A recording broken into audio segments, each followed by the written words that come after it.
serving the Republic of the Philippines for more than 75 years. Ito po ang Presidential Broadcast Service. Ang Pilipinas ngayon! Narito na ang pinakamainit na mga balita na nakalap sa bawat sulok ng bansa. Ihahatid sa bawat Pilipino saan man kayo sa mundo. Ang Pilipinas ngayon! Pakinggan ang bawat kaganapan sa bawat lalawigan. Ito ang Pilipinas ngayon!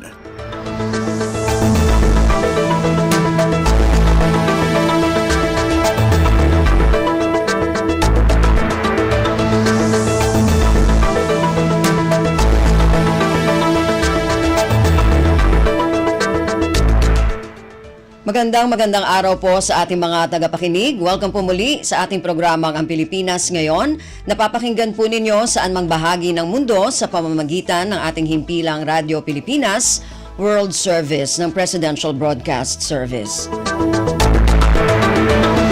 Napapakinggan po tayo sa mga sumusunod na shortwave frequencies sa 9.925 MHz, 12.120 MHz at 15.190 MHz. Ako po si Ven Blones, samahan po ninyo ako sa kabuuan ng ating programa. Ngayong araw na ito, kapapalooban pa rin po ng ilan sa mga mahalagang balita mula dito sa ating bansa, kasama na ang mga segmentong business, sports, showbiz at ang mga ulat mula sa iba't ibang rehiyon at lalawigan dito sa Pilipinas para sa ating regional news. Samantala, nais po namin kayong imbitahin na bisitahin ang ating Facebook page, ang Radyo Pilipinas World Service. Paki-follow, like at share na rin po.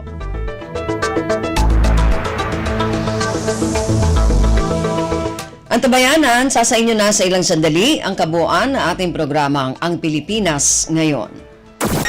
Kumpleto, detalyadong balitaan, di papahuli sa mahahalagang kaganapan. Kamustahin ang inang bayan, ang Pilipinas ngayon.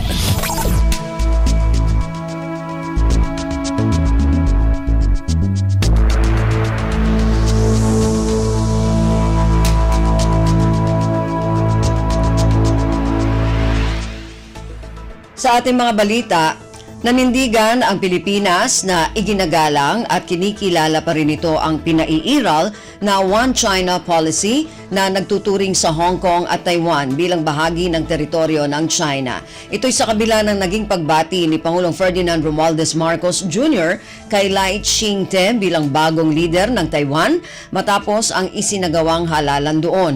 Ayon sa Department of Foreign Affairs o DFA, ang pagbati ng Pangulo sa bagong pinuno ng Taiwan ay bilang pasasalamat ng Pilipinas sa pagtanggap nito sa mga overseas Filipino worker o OFWs. Gayunman sinabi ng DFA na kinikilala rin ng Pilipinas ang matagumpay na pagdaraos ng isang demokratikong proseso ng Taiwan. Batay sa datos ng DFA, aabot sa halos 200,000 Pilipino ang kasalukuyang nasa Taiwan na pinahahalagahan ng naturang bansa.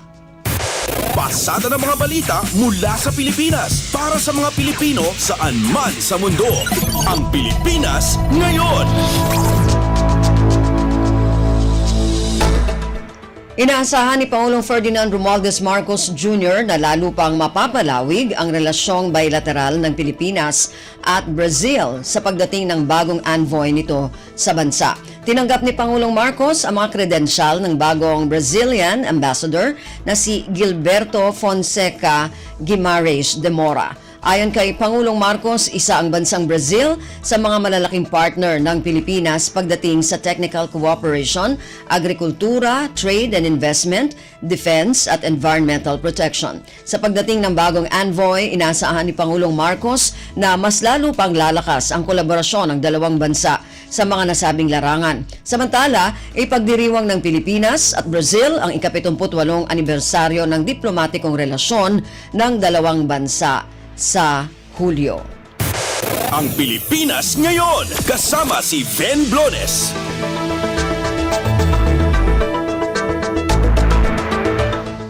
Magtatayo ang gobyerno ng cold storage facilities para sa mga produktong agrikultura para matugunan ang oversupply ng mga ito sa bansa. Ayon kay Agriculture Secretary Francisco Tiu Laurel, isa itong paraan para maremedyohan ang oversupply ng mga gulay at hindi ito masayang. May ilang pananim ang itinatapon ng mga magsasaka dahil hindi na ito mabenta dahil sa sobrang supply. We will be building 5,000 pallet position cold storage for high-value crops and vegetables, which includes vegetables, to serve only the cooperatives and the farmers in our country para nga ma-address yan. Si Agriculture Secretary Francisco Tiu Laurel. Kumpleto, detalyadong balitaan, di papahuli sa mahahalagang kaganapan. Kamustahin ang inang bayan, ang Pilipinas ngayon.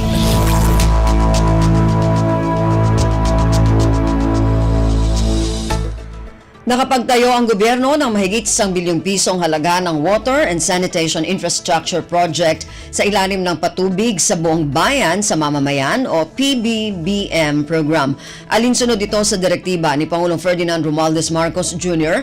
na tiyakin ang seguridad ng tubig sa bansa para magkaroon ng sapat na supply ng tubig ang mga mamamayan.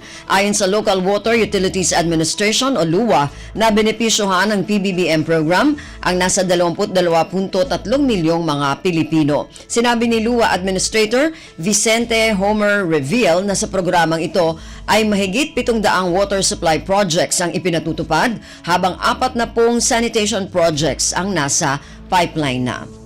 Sa taon ng 2023, nagbigay po tayo ng lagpas sa 1 billion pesos na worth of projects. Ito po ay na-implement na natin at meron po tayong 8 proyekto na natapos na sa taon na 2023. Si LUA Administrator Vicente Homer Reveal. Pasada ng mga balita mula sa Pilipinas para sa mga Pilipino saan man sa mundo. Ang Pilipinas ngayon. Itinutulak na amyenda sa 1987 Constitution, welcome development para sa trading partners ng Pilipinas. Ayon kay House Speaker Martin Romualdez, naniniwala siyang magiging positibo ang tugon ng mga trade partner ng Pilipinas sa itinutulak na pag-amyenda ng restrictive economic provisions ng konstitusyon. Ang detalye ng balitang ito mula kay Kathleen Forbes. Naniniwala si House Speaker Martin Romualdez na magiging positibo ang tugon ng mga trade partners ng Pilipinas itinutulak na pag-amyenda ng restrictive economic provisions ng konstitusyon. Sa welcome lunch para sa Philippine Delegation sa World Economic Forum 2024, ibinida ni Romualdez ang pagsisikap ng pamahalaan na gawing investor-friendly ang bansa sa pamamagitan ng charter change. Anya, kung dati ay may alinlangan pa ang Senado sa Chacha, ngayon ay pangungunahan na nito ang proseso. Kumpiyansa din si Romualdez na tulad ng Maharlika Investment Fund ay hindi na basta magiging konsepto lang ang charter change, ngunit tuloy ang maisa sa katuparan. Sabi pa ni Romualdez na maraming maiaalok ang Pilipinas pagdating sa pagtanggap ng mga negosyo ngayong may sovereign wealth fund na ang bansa at umaasa ito na magiging isa ang MIF sa mga matagumpay na sovereign wealth fund sa mundo. Ito si Kathleen Forbes para sa Radyo Pilipinas. Ang Pilipinas ngayon, kasama si Ven Blones.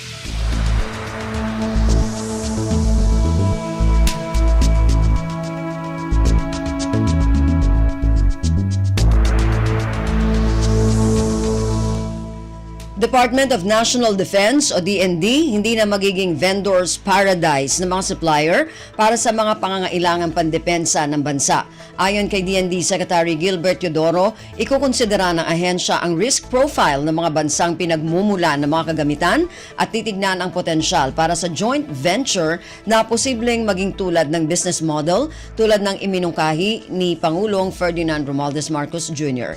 Ang detalye ng balitang ito mula kay Leo Sarne. Hindi na papayag ang Department of National Defense na tratuhin bilang vendee ng mga defense supplier.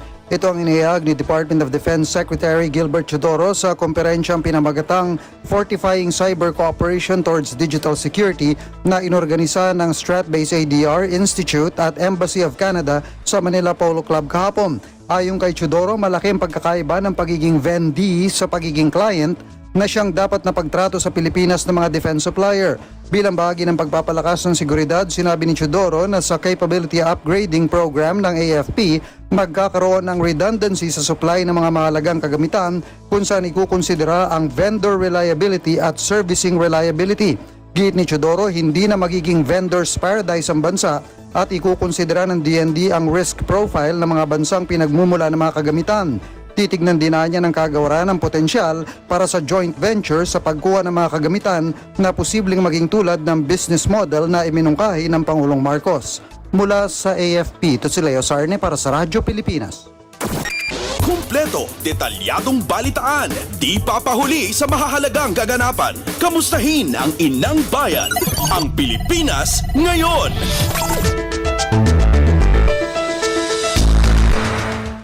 Kasalukuyang binabago ng Department of National Defense o DND ang mga proseso upang maging mas mahigpit ang operational security at cybersecurity sa larangang pandepensa. Ito ang inihayag ni DND Secretary Gilbert Teodoro sa komperensyang pinamagatang Fortifying Cyber Cooperation Towards Digital Security na inorganisa ng Stratbase ADR Institute at Embassy of Canada sa Manila Polo Club. Ayon kay Teodoro, maraming kailangang gawing pagbabago ang DND sa operational security na nagsisimula sa individual security, facility security, hanggang digital hygiene at seguridad ng arkitektura na gagamitin sa mga computer system. Kailangan din anya magkaroon ng redundancy sa supply ng mga mahalagang kagamitan na kontra sa kasalukuyang just-in-time inventory system na itinatakda ng pamahalaan. Sinabi ni Teodoro na inaasahan niya na makakatulong ang mga like-minded partners tulad ng Canada sa pangmatagalang kooperasyon sa layuning ito. Pasada ng mga balita mula sa Pilipinas para sa mga Pilipino saan man sa mundo. Ang Pilipinas ngayon. Lumagda ang Pilipinas at United Kingdom o UK na isang kasunduan na magpapalawig pa sa ugnayang pangdepensa ng dalawang bansa. Si Philippine Ambassador Teodoro Locsin Jr. ang lumagda para sa Pilipinas habang ang Earl of Minto o Timothy Minto ang Minister of State for Defense ang lumagda sa panig ng UK. Ayon sa Embahada ng UK sa Pilipinas, ang naturang kasunduan ay pundasyon ng relasyong pangdepensa ng dalawang bansa.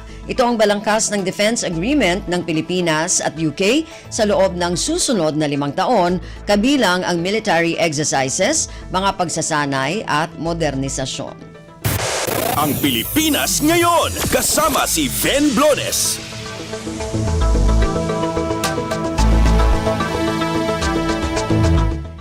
Bilang bahagi ng patuloy na suporta sa pamahalaan, nagbigay ang gobyerno ng Australia ng karagdagang kagamitan sa Office for Transportation Security o OTS upang mapaigting ang aviation security sa bansa.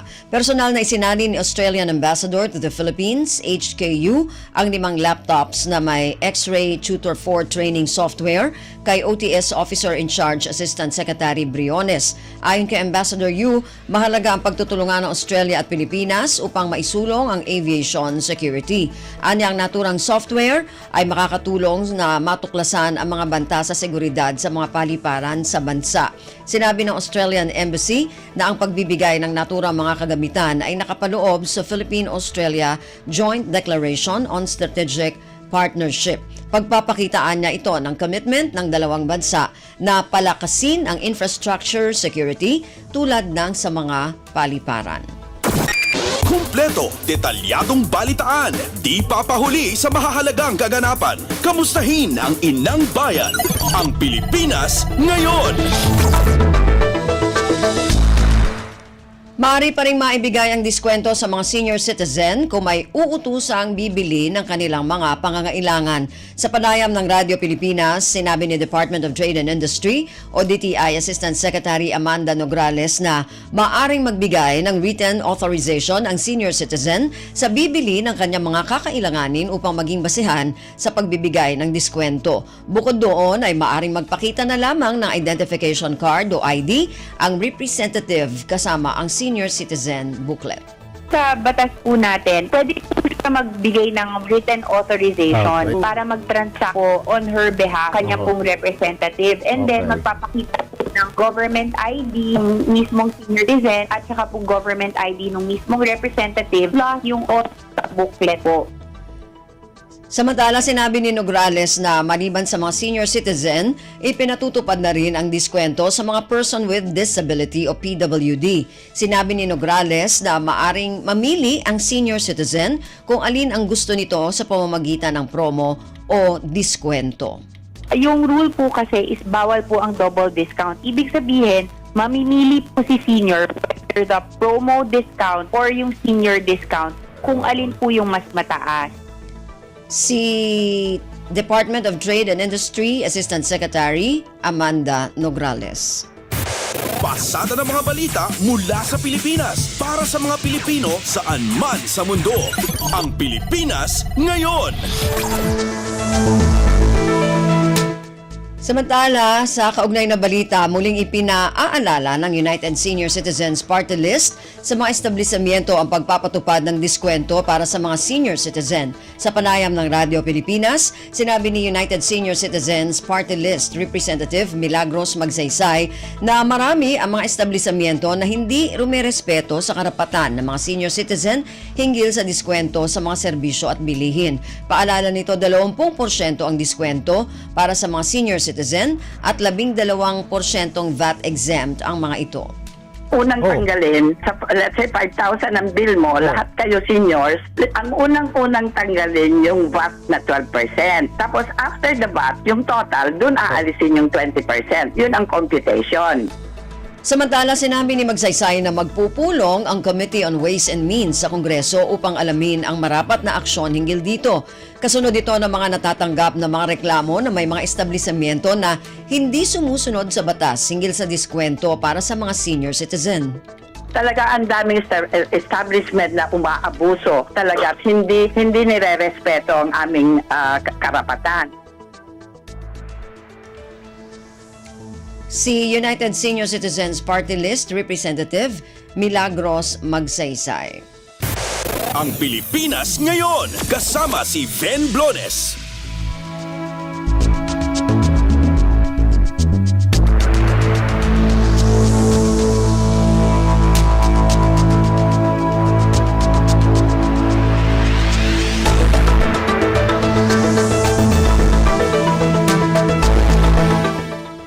Samantala, tinataya ng Pag-asa na mas lalamig pa ang panahon sa susunod na linggo. Ayon kay Joey Figuracion, climatologist ng Pag-asa, ang kasalukuyang epekto ng panahon sa ngayon ay hihigitan pa ng mas malamig na panahon sa susunod na linggo dahil sa pagragasa o surge ng amihan dahilan sa bumababang temperatura. Sinabi ni Figuracion na ang kasalukuyang surge ay maaring magtagal ng 2 araw pa.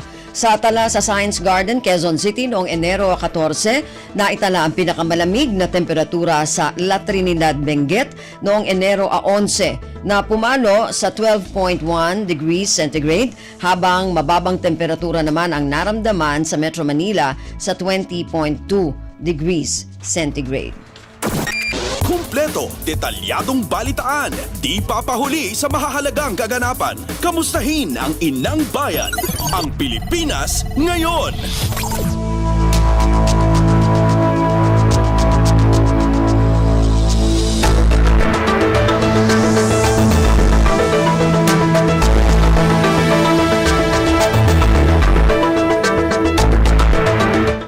Narinig po ninyo ang ilan sa mga pangunahing balita mula dito sa ating bansa. Samantala, antabayanan naman po ang mga balita mula sa iba't ibang rehiyon at lalawigan dito sa Pilipinas para sa ating regional news.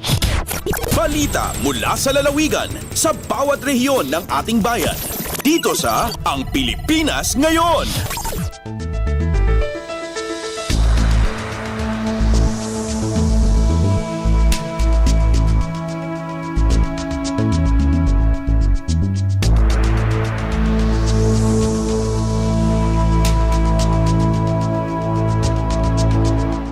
Dumako na tayo sa ating regional news. Unahin natin ang mga balita mula sa rehiyon ng Luzon.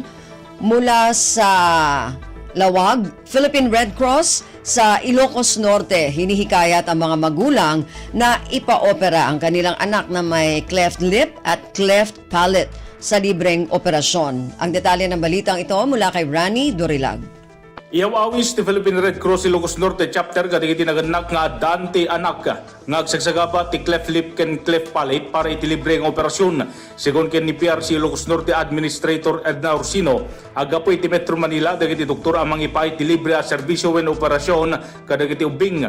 May uswat ti operasyon iti Governor Roque Ablan Senior Memorial Hospital dito Ciudad Tilawag into no Pebrero 26 aging iti Marso 1, 2024. Kunanang agturong laing iti opisina ti Red Cross para iti dumapay ng impormasyon siknan tinasaw a programa. Inayon ni Orsino, ang masapul nga awan met sa bali a sakit dagitubing adumalan iti operasyon. Manipod iti Radyo Pilipinas Lawag, Rani Durilag para sa Radyo Pilipinas World Service. Balita mula sa lalawigan sa bawat rehiyon ng ating bayan. Dito sa Ang Pilipinas Ngayon.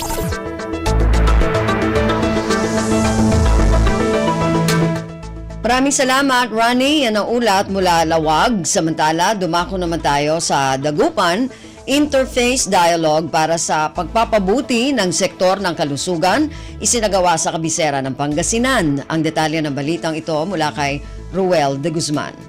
Malikot ang balog supi sa salamat na opisina na Rural Health Unit 2 na bali na Lingayen o Luyag na Pangasinan kasumpalan niya agawas sa Sakiya Interface Dialogue ni Pacared Abiglaman.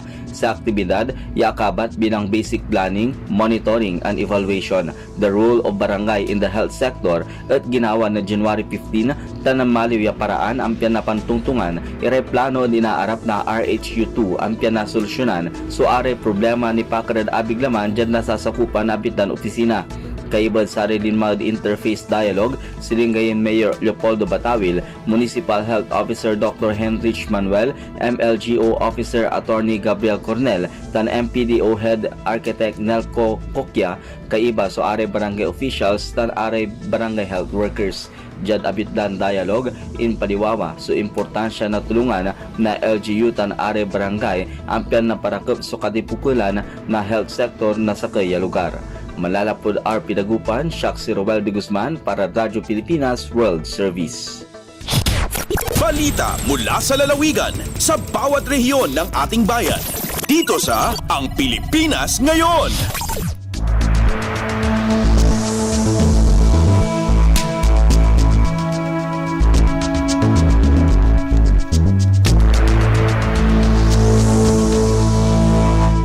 Maraming salamat, Ruel. Yan ang ulat mula sa Dagupan. Dumako naman tayo sa Bontoc. Seal of Good Local Governance o SGLG Incentive Fund na tinanggap ng pamahalang panlalawigan ng Mountain Province at 5 municipal local government units mula sa DILG gagamitin sa iba't ibang infrastructure development program. Ang detalye ng balitang ito mula kay Donna Kawis Balyo. Usaran dagiti local government unit wenno LGU ti Mountain Province iti Infrastructure Development Program tinaawat da as Seal of Good Local Governance wenno SGLG Incentive Fund manipod iti DILG. Sigon iti Provincial Governor's Office ti 4 milyon piso nga SGLG Incentive Fund nga inawat ni Governor Bonifacio Lacuasan Jr. para iti provincial government manipod iti DILG Cordillera ket mausar iti construction ti access road agturong iti Margreg Mainit Bontoc High School site. 5 a municipal local government units dito'y Mountain Province at pakiiramanan ti Besao, Baoco, Bontoc, Sabangan, Kentadjan, tinakaala iti SGLG Incentive Fund na agatad iti 1.8 million pesos tunggal LGU. Ti insentibo ang naawat dagiti nasa o LGUs kat usaranda para konstruksyon ti Pangwo Child Development Center iti Besao, concreting ti Municipal Hall aging gana iti Poblasyon Farm to Market Road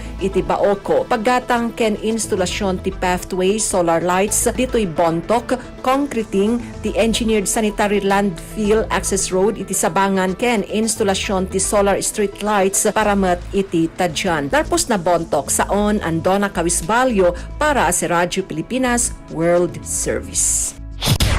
Balita mula sa lalawigan sa bawat rehiyon ng ating bayan. Dito sa Ang Pilipinas Ngayon.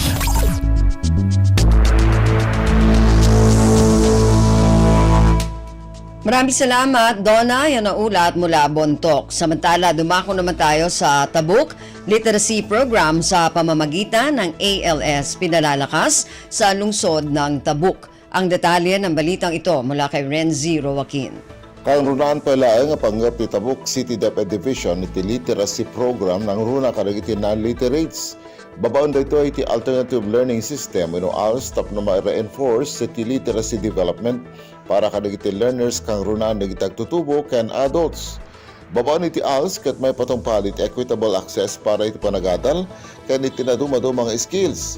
In pakamun ni City Councilor ken Chairman Education Committee Eduardo Sacaide nga saan lang akam dito iti DepEd no di iti tulong manipod iti komunidad ken dadu mga stakeholders. Dinakamat na pa iti panakabukal iti LCC when iti Literacy Coordinating Council anapatag iti akam na kas policy making advisory ken coordinating body amang i-promote iti sapasap nga policy program direction tapno makisayan iti illiteracy. Sigon pa kini sa Kaili adan 5 ka pillars dito iti liyab kahit nangasawen, likha, ilaw, yaman, aruga ken buklod. May basar iti listahan iti SDO Tabuk City adda iti 487 nga ALS learners iti dating school year. Manipod iti DCRK Tabuk City Kalinga, Renzi Roaquin agit patparamag para iti Radyo Pilipinas World Service. Balita mula sa lalawigan sa bawat rehiyon ng ating bayan. Dito sa Ang Pilipinas Ngayon.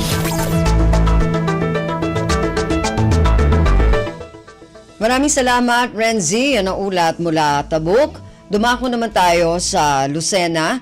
Basic DRRM Concepts, First Aid at Basic Life Support Training isinagawa para sa bantay dagat sa lalawigan ng Batangas. Ang detalye ng balitang ito mula kay May Formaran.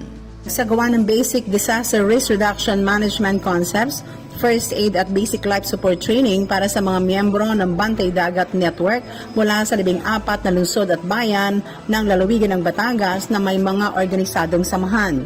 Ayon sa pabatid ng Batangas PIO, layunin ng pagsasanay na mabigyan ng sapat na kakayanan at kaalaman ng mga bantay dagat kung paano tumugon ng mahinahon at epektibo sa panahon ng emergency at disaster.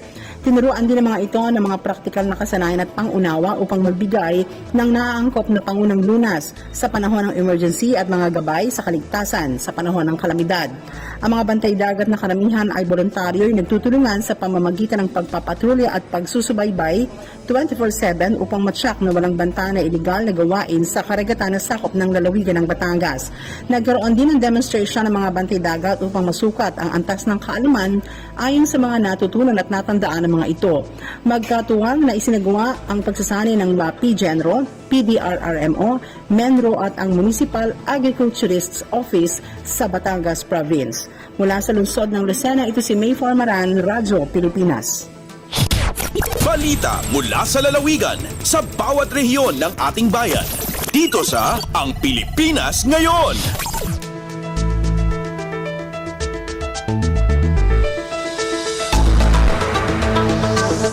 Maraming salamat, May. Yan ang ulat mula Lucena at kabuuan na ulat mula sa rehiyon ng Luzon.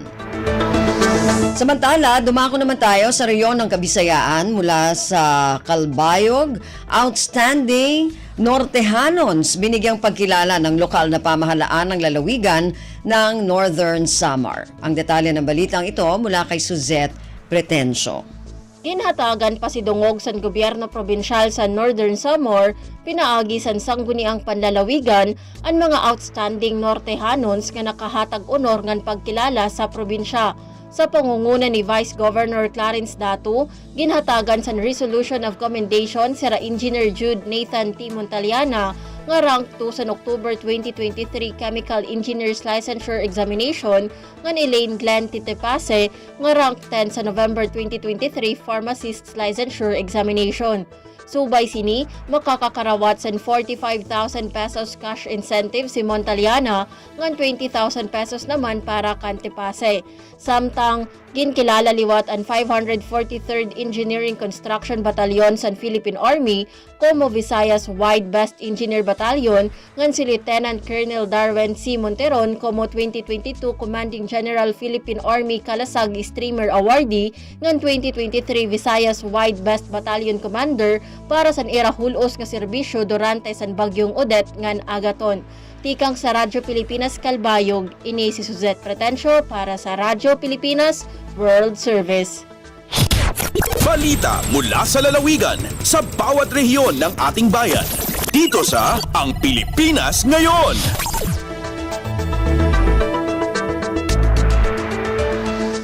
Okay, maraming salamat Suzette. Yan ang ulat mula Kalbayog at kabuuan na ulat mula sa rehiyon ng Kabisayaan.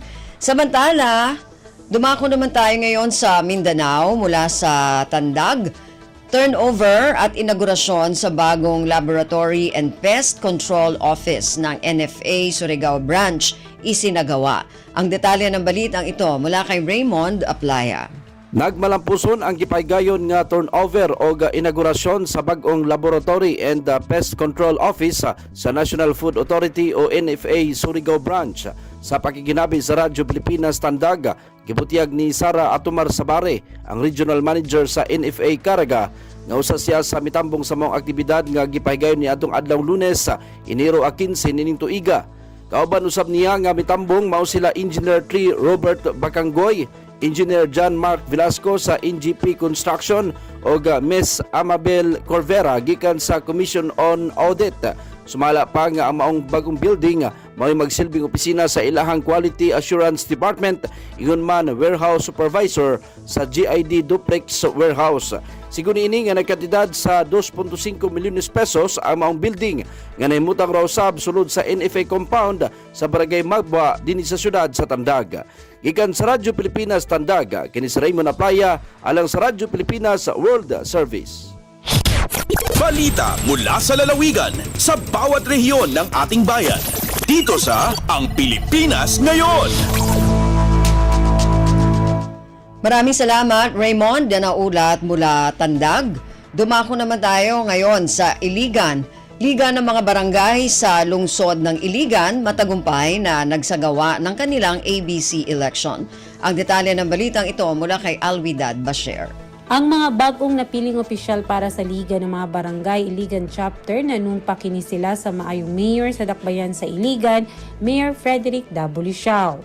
Nakadaog si Honorable Cesar Visiao Cor maong bagong presidente o Honorable Anthony Pacanya na maong nidaog sa vice-presidente. Lakib usab ang bagong napiling nga auditor sa Liga, si Honorable Eduardo Laranio ang bagong mga membro sa Board of Director, Honorable Michelle Malasado, Honorable Romeo Manzano Jr., Honorable Joel Labandero, Honorable Renilda Galarpe o Honorable Abungal Kautungan. Gipahinumduman pod ni Mayor Siao ang kamahinungdanon sa pagtinabangay sa lokal nga kagamhanan sa Dakbayan sa Iligan ug sa matag barangay nga napili sa miaging BSKE 2023. Sumala pa niya pinaagi sa pagtinabangay makaabtod ang tinuod nga pag-uswag sa tibok Dakbayan. Mula sa RP Iligan, Alwidad Bashir para sa Radyo Pilipinas World Service. Balita mula sa lalawigan sa bawat rehiyon ng ating bayan. Dito sa Ang Pilipinas Ngayon.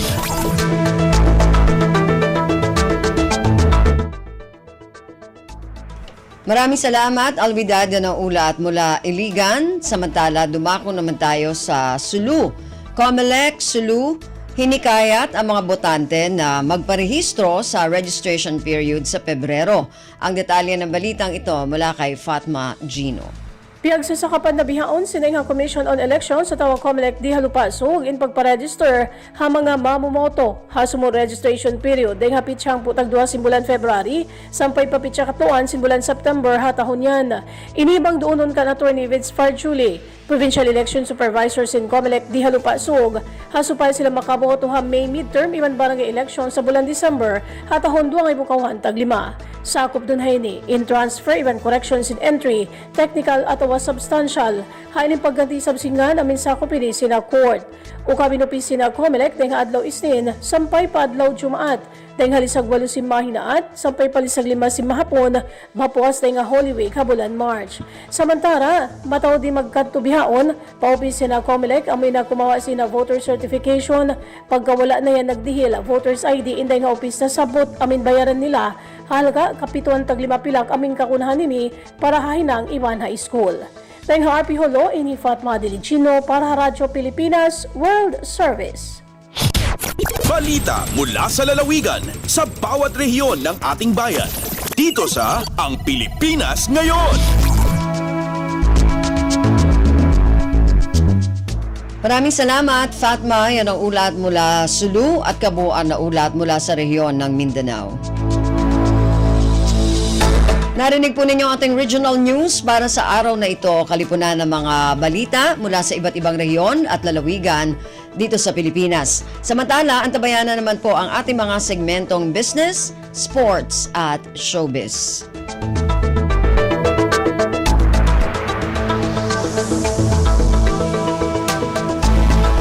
Dumako na tayo sa ating mga segmento. Unahin natin ang ating business news. Narito si Erwin Peñano. Lagay ng ekonomiya, kalakalan, negosyo at iba pa. Atin ang alamin dito sa Ang Pilipinas Ngayon.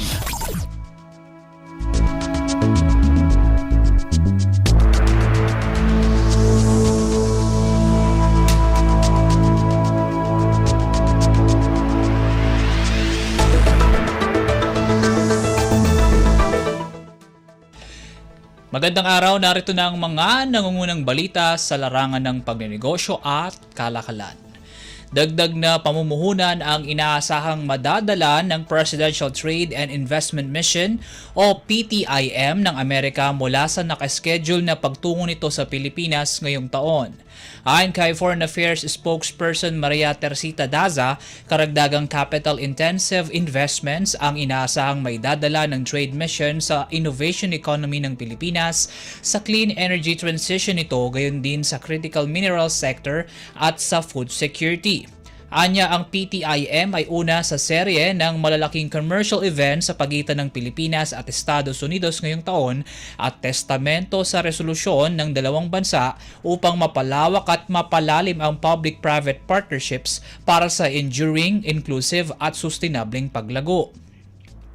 Dagdag pa nito na ang trade mission na pangungunahan ni U.S. Secretary of Commerce Gina Raimondo ay follow-through sa binitiwang commitment ni U.S. President Joe Biden kay Pangulong Ferdinand R. Marcos Jr.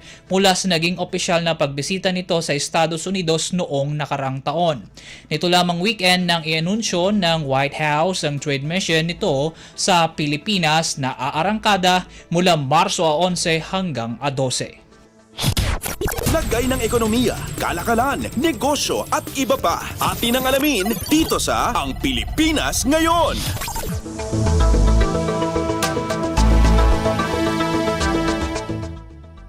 Sa iba pang balita, magkakaroon ng tapyas sa fuel surcharge ang domestic at international flights sa susunod na buwan.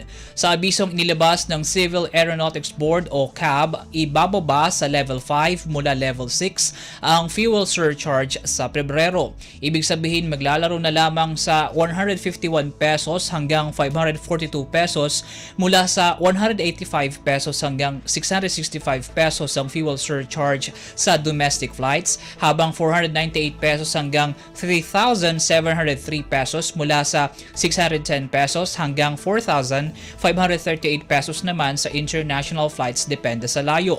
Paalala naman ni CAB Executive Director Carmelo Arcilla, lahat ng airlines na nais na magtakda o mangolekta ng fuel surcharge ay kinakailangang magsumite ng kanilang aplikasyon bago ang effectivity ng kanilang bagong singilan. Samantala, welcome naman sa ilang airline companies ang ginawang pagpapababa sa fuel surcharge sa darating na Pebrero. Ayon kay Cebu Pacific President Sander Lau, umasa silang ang tapya sa fuel surcharge ay makahihikayat sa mga pasahero na ituloy na ang kanilang travel plans ngayong bagong taon. Kasabay ng bawas sa fuel surcharge, nangako rin si Lau na sasabayan ng Gokongwei-led airline ang tapyas ng mas marami at abot kayang flights sa susunod na buwan. Para naman kay AirAsia spokesperson Steve Dailisan, welcome sa kanila ang hakbang ng CAB lalo't napapanon ito mula sa sunod-sunod na pista sa mga probinsya. Ibinida rin nito ang kasalukuyan nilang one-way base fare na 6 to 8 pesos sa lahat ng domestic destinations sa bansa sa layong mapalakas pa ang kasalukuyang demand. Lagay ng ekonomiya, kalakalan, negosyo at iba pa. Atin ang alamin dito sa Ang Pilipinas Ngayon.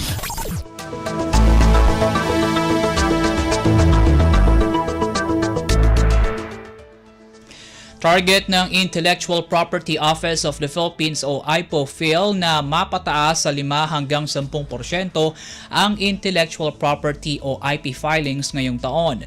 Sa panayam sa programang Bagong Pilipinas Ngayon, optimistiko si IPOPHIL Director General Roel Barba na mas maraming IP applications ang kanilang matatanggap ngayong 2024 kumpara sa kanilang natanggap noong nakaraang taon. Sa huling pulong balitaan ng opisina noong nakaraang buwan, iniulat nito ang halos 2% pagtaas sa IP filings mula Enero hanggang Oktubre ng 2023 kumpara sa kaparehong panahon ng 2022. Tiwala naman si Barba na mula sa historical figures at pag-alpas ng bansa mula sa pandemya ay matatamo rin nila ang target ngayong taon. Nauna na nitong sinabi na palalakasin pa ng kanilang ahensya ang awareness sa intellectual property, partikular sa benepisyo nito upang mas marami pang individual ang magpasa ng kanilang aplikasyon. Lagay ng ekonomiya, kalakalan, negosyo at iba pa. Atin ang alamin dito sa Ang Pilipinas Ngayon.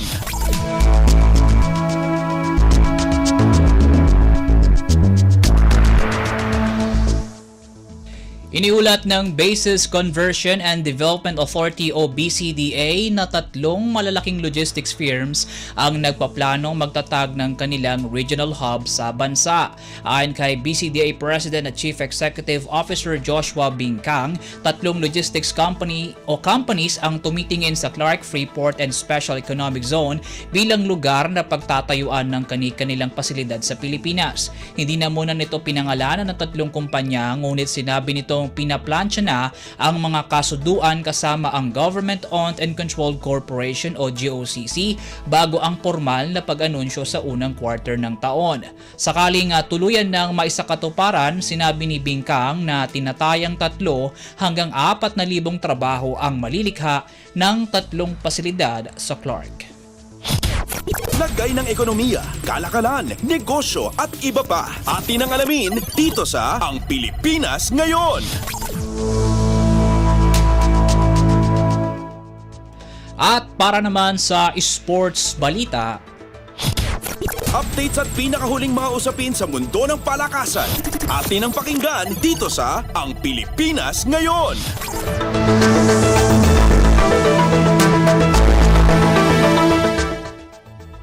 pakay ng Phoenix Super LPG Fuel Masters at Magnolia Chicken Timplados ang agarang semis tickets sa nagpapatuloy na PBA Commissioner's Cup.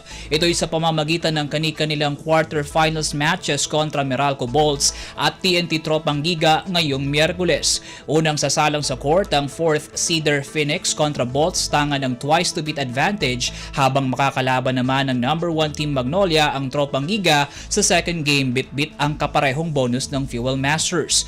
Maalalang na selyuhan ng dalawang teams ang nasabing pribilehiyo mula sa magandang kartada sa mga nagdaang laban, kalakip pa ang one-win auto ticket sa semifinals. Samantala, nakaschedule naman sa Biyernes ang tangkang biyaheng semis ng number 2 San Miguel Beermen at ng defending champion at rank 3 Barangay Ginebra. Tangan din ang bentaheng twice to beat, didepensahan ng Beermen ang ungos nito sa number 7 Rain or Shine sa first game, habang target naman ng Gin Kings ang maagang pagdispatcha sa number 5 Northport sa second match. Updates at pinakahuling mga usapin sa mundo ng palakasan. Atin ang pakinggan dito sa Ang Pilipinas Ngayon.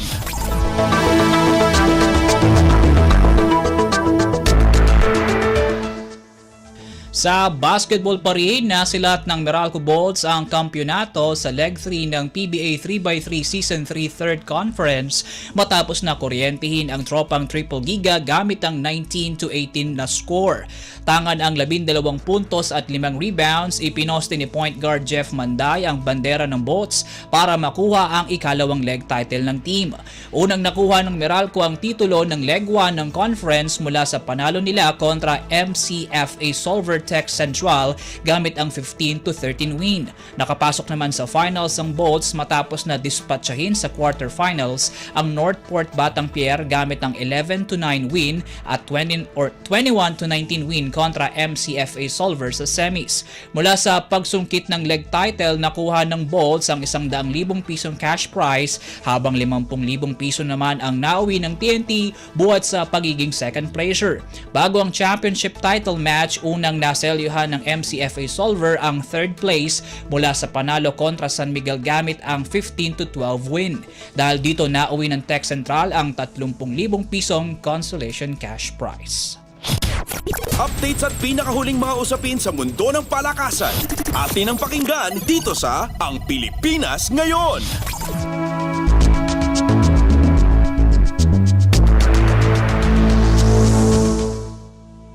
Patuloy pa rin sa paghahanap ng magiging head mentor ng Gilas Pilipinas ang Samahang Basketball ng Pilipinas o SBP, isang buwan bago ang pagbubukas ng FIBA Asia Cup Qualifiers 2025. Ayon kay SBP President Al Panlilio, gusto nilang makakita kaagad ng bagong head coach para manduhan ang national team na sasabak sa first window ng torneo sa susunod na buwan. Nakaschedule sa Pebrero 24 ang unang sigwada ng qualifying tournament kung saan makakasagupan ng Pilipinas sa Group B ang New Zealand, Chinese Taipei at Hong Kong. Susundan naman ito ng second at third windows sa Nobyembre at Pebrero ng susunod na taon. Samantala, bukod sa coaching staff, patuloy rin ang pakikipagpulong ng SBP sa iba't ibang teams upang mabuo ang Gilas lineup na isasalang sa torneo. Updates at pinakahuling mga usapin sa mundo ng palakasan. Atin ang pakinggan dito sa Ang Pilipinas Ngayon.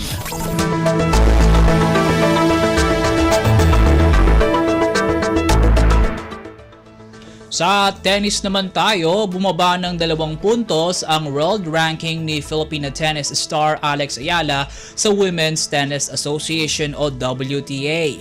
Sa pinakahuling ranking ng WTA, bumaba ng 187 mula sa dating 185 ang ranggo ni Ayala buhat sa pagkabigo nitong makausad sa unang round ng qualifier sa 2024 Australian Open sa Melbourne nitong nakalipas na linggo.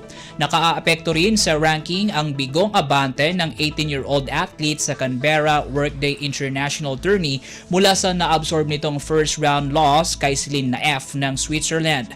Kasalukuyang namamahinga sa bansa ang two-time Asian Games bronze medalist na si Ayala bago lumipad pa India para sa mga lalahukan nitong torneo. Updates at pinakahuling mga usapin sa mundo ng palakasan. Atin ang pakinggan dito sa Ang Pilipinas Ngayon.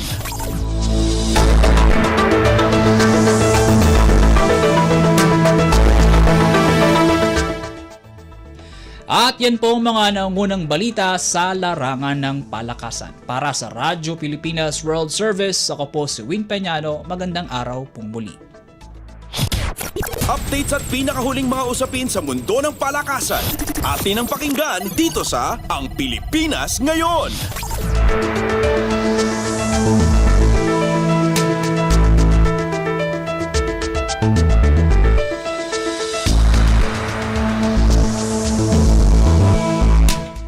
Maraming salamat, Erwin. Yan ang ating balitang pampalakasan at balitang negosyo.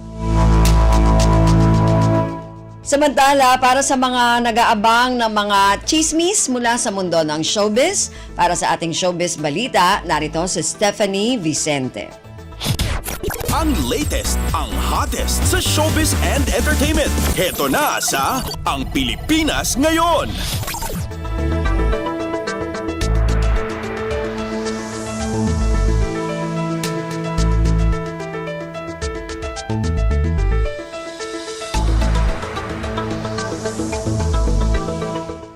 Magandang araw! Nagbabalik ang paboritong segmento ng mga chismoso at chismosa, ang segmentong Balitang Artista.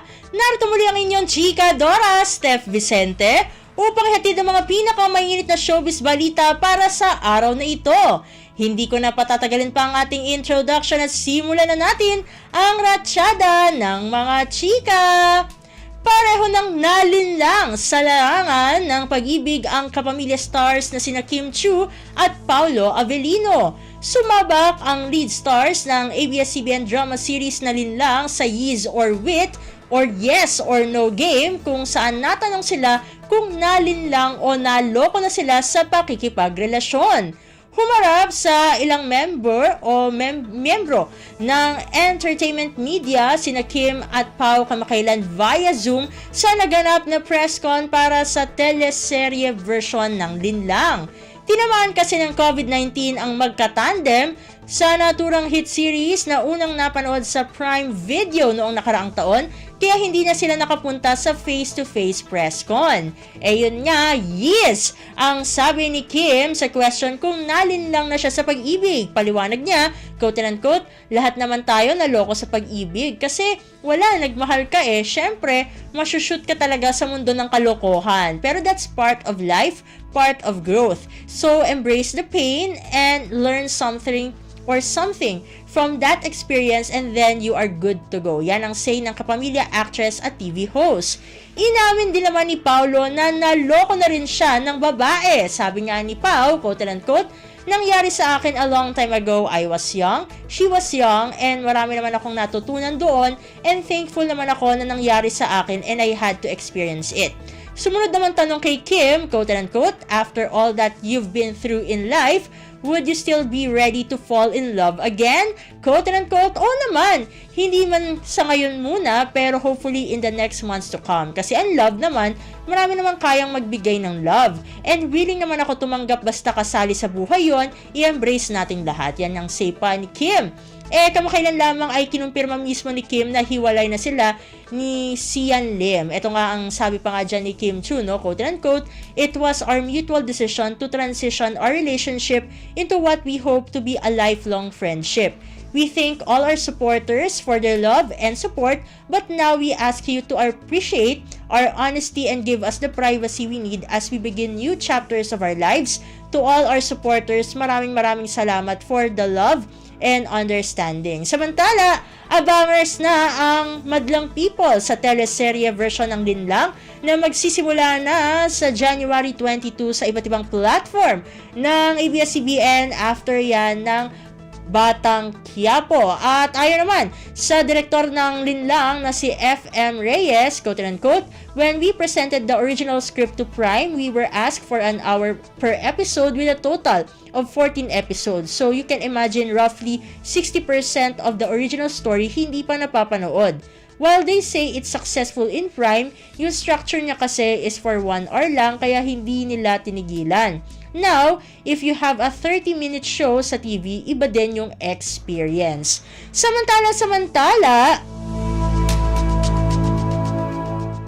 si Papa P. Piolo Pascual na talaga ang pinakasikat na aktor dito sa Pilipinas dahil sa sunod-sunod niyang mga proyekto noong 2023 hanggang ngayong 2024. Hindi pa nga siya nakakapahinga mula sa patong-patong na promo at mall tours ng pelikula niyang Malyari para sa nakaraang Metro Manila Film Festival 2023 at heto't sasalang na ulit siya sa isang teleserye. Talagang lagaring-lagari itong si Papa P. Kamakailan, ginanap ang storycon ng bago niyang TV series na Pamilya Sagrado sa Kapamilya Network handog ng Dreamscape Entertainment na ididirect nila Lawrence Fajardo at Andoy Ranay. Base sa post ng Dreamscape Entertainment kasama ni Piolo sa serye, sina Shaina Magdayaw, Maylene Dizon, Kyle Echari, Gray Fernandez, FDCP Chairperson Tirso Cruz III, Rosana Roses, Jeremiah Lisbo, Daniela Straner, Aliana Angeles, River Joseph, Valentino Hafar, Migs Cuaderno, Iana Bernaldez, Micaela Santos, Dustin Mayores, Emilio Daes, Austin Cabatana, Mark Manica, JC Galano, Ron Angeles, Rocky Labayen, John Joven Uy, John Arcilia, at Joel Torre at ang nagbabalik sa showbiz, syempre ang nag-iisang Aiko Melendez. Nabasa nga natin sa mga komento tungkol kay Aiko, quote and unquote, Emilia is back. Ayan, kasi syempre tumatak talaga yung role niya bilang si Emilia sa Wildflower na pinagbidahan noon ni Maha Salvador. May nagsabing tiyak na maganda ang bardagulan ni na Aiko at Osang, kaya aabangan talaga ito ng mga manonood. At bali-balita, usap-usapan na sa Pebrero na ang simula ng taping ng Pamilya Sagrado at sa Baguio City ang entire location, kaya lock-in sila. At sa kaugnay na balita dyan, na chika, pagkalipas nga ng 15 taon, ay muling magkakatrabaho ito ng si Papa P. Piolo Pascual at Rosana Osang Roses sa upcoming TV series na Pamilya Sagrado na tulad ng ating nabanggit kanina ay mula sa Dreamscape Entertainment. Ayon sa aktres ay ang saya ng pakiramdam niya na muli niyang makakatrabaho ang aktor na naging anak niya noon sa pelikulang Manila noong 2009 mula naman sa direksyon ni Adolf Alex Jr. Pagkatapos ng storycon ng Pamilya Sagrado ay talagang chinat ng mga kamarites natin itong si Osang kung first time niyang makaka-work si Papa P. Sabi nga ni Osang, quote and unquote, hindi bali second time na nauna yung Manila, anak ko siya ron, ginulpi ko siya ron. Kaya ang saya ko, makakasama ko ulit siya ni sina Raya Martin at Adolf yun. Ayan.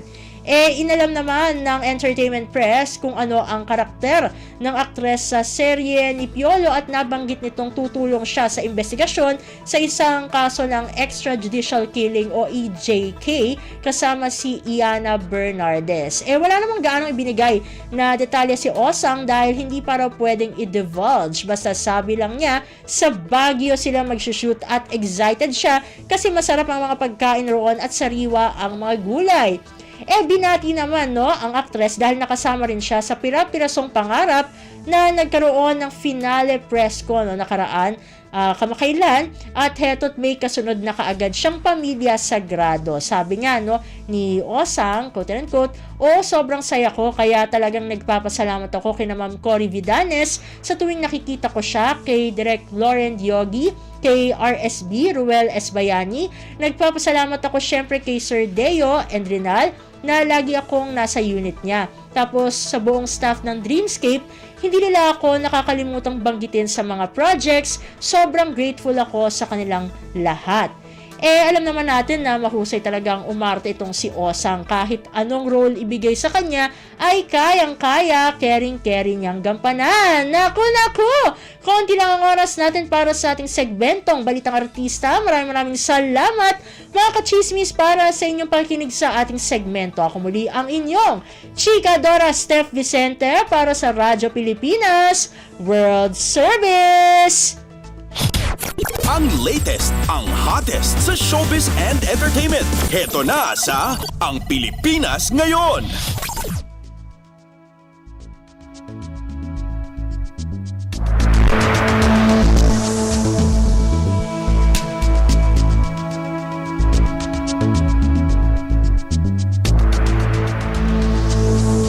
Maraming salamat, Steph. Yan ang ating showbiz balita. Bago tayo magpaalam sa ating programa ngayong araw na ito, nais muna namin kayong imbitahin na bisitahin ang ating Facebook page, ang Radyo Pilipinas World Service. Paki-follow, like at share na rin po.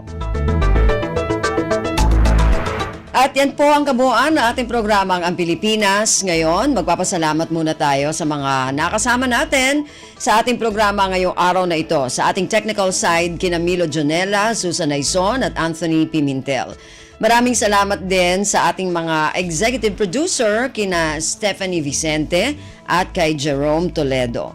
Sa mga nakasama din natin sa ating mga segmento para sa ating Balitang Pampalakasan at Balitang Negosyo kay Erwin Peñano, sa mga nag-ulat mula sa iba't ibang rehiyon at lalawigan para sa ating regional news, at sa ating station manager na si Mr. Ray Sampang.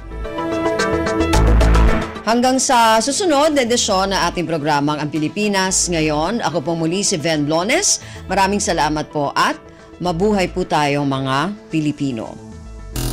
At yan ang Pilipinas Ngayon.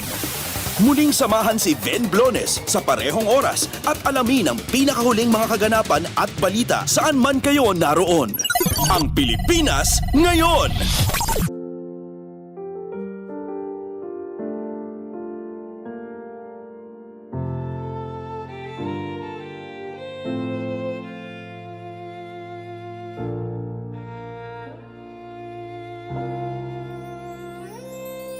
Ang tanging may pamamaan ako'y edukasyong Pilipino. Tinuturong galing at talino para maabot ang pangarap mo. Ang tanging handog ko sa'yo'y edukasyong Pilipino. Diskarting mula sa puso, mamamangha ang mundo. Matatag na mga guro, matatag sa mga pagsubok, matatag na mga mag-aaral, matatag na talino'y umiiral. Hinaharap ang hirap, walang takot sumugod, humahanap ng solusyon, ipaglaban ang edukasyon. Kabataang Pilipino, Muslim o Kristiyano, lahat ng paniniwala, lahat ng katutubo, may kapansanan, iba man kasarian. Ang ating pag-aaral ay ating karapatan. Ang ating pag-aaral, pang-ahon sa kahirapan. Matatag na mga guro, matatag sa mga pagsubok, matatag na mga mag-aaral, matatag na talino'y umiiral.